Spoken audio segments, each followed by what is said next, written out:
গদাইচর বাংলার ভূখণ্ডের এই অংশের মানুষগুলো যেন আজও নেই রাজ্যের বাসিন্দা। গ্রামে নেই আলো, নেই জল, তবে তাঁরা ভোট দেন, আজও অংশ নেন গণতন্ত্রের উৎসবে। মানিকচক ব্লকের হীরানন্দপুর গ্রাম পঞ্চায়েতে গদাইচর বাংলা ও ঝাড়খণ্ড সীমান্ত লাগোয়া একটি গ্রাম। গঙ্গার এই চরে কয়েক হাজার পরিবার বসবাস করে। আজও সেই গ্রামের বেশিরভাগ বাড়িতে আলো জ্বলে না, রাত হলেই ভরসা লণ্ঠন। কয়েকশো বছর ধরে এই অন্ধকারেই রয়েছেন এই গ্রামের বাসিন্দারা। তবে ভোট প্রক্রিয়াতে অংশ নেন তাঁরা। পঞ্চায়েত থেকে লোকসভা সব ক্ষেত্রেই ভোটদান করেন তাঁরা। কিন্তু সরকারি পরিষেবা নেই এই গ্রামে। স্বাধীন ভারতের ৭৫ বছর পরও এমনই পরিস্থিতিতে রয়েছে গদাইচর। এলাকার নাম গদাইচর, গদাইদিরা। কোন এলাকার বাসিন্দা তোমরা? আমরা গদাইদিরা।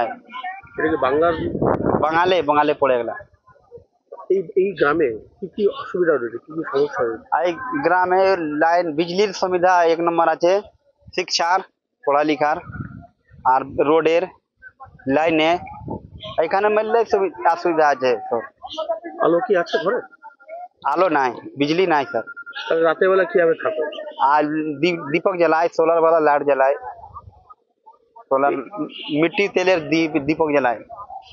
তো তোমরা তো বাংলায় রয়েছো, ভারতবর্ষে রয়েছো, ভারতবর্ষের সমস্ত গ্রামে আলো পৌঁছে গেছে, এই গ্রামে কেন পৌঁছায়নি? এইখানে পৌঁছেনি স্যার। এখানে নদীর এলাকা আছে, গাঁও मतलब এখানে জল ভরাট হয়ে যায়। এটা লোক না, এতে সুবিধা নাই, সরকার গুলা এটা ধ্যান দেয় নাই। এটা লাইনের পুরো প্রবলেম আছে, নদীর দিয়ে জল আছে। ভোট তো হয়, ভোট আছে বিভিন্ন রাজনৈতিক দলের। হ্যাঁ, ভোট তো হয়, ভোট হয়। কি বলে ভোটের কি বলে? বিজেপির ভোট, সরকারের ভোট, টিএমসির ভোট, সব ভোট হয়। তারা কেউ বলে, কিছু বলে? ওরা ঝাঁসা দিয়ে চলে যায়, কয়ে যায় এবার বনে যাবে, এবার হয়ে যাবে, কেউ কিছু ধ্যান দিতে পারে না, দেয় না।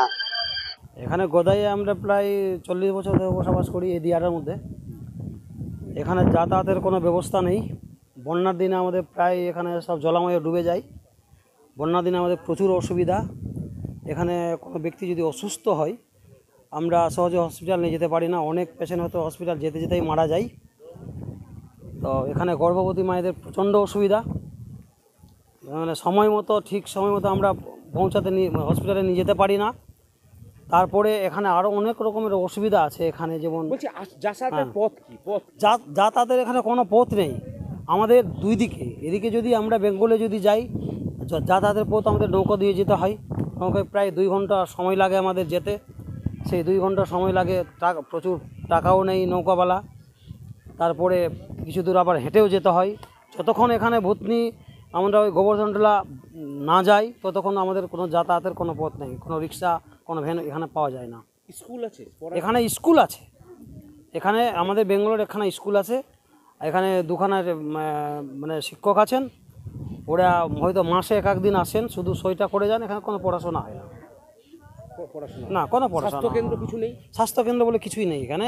আমাদের স্থানীয় ওই কোয়াক ডাক্তারগুলো যারা আছেন, আমরা প্রাথমিক চিকিৎসা, মানে ছোটোখাটো কোনো অসুবিধা হলে আমরা সেখানে চিকিৎসাটা করাই।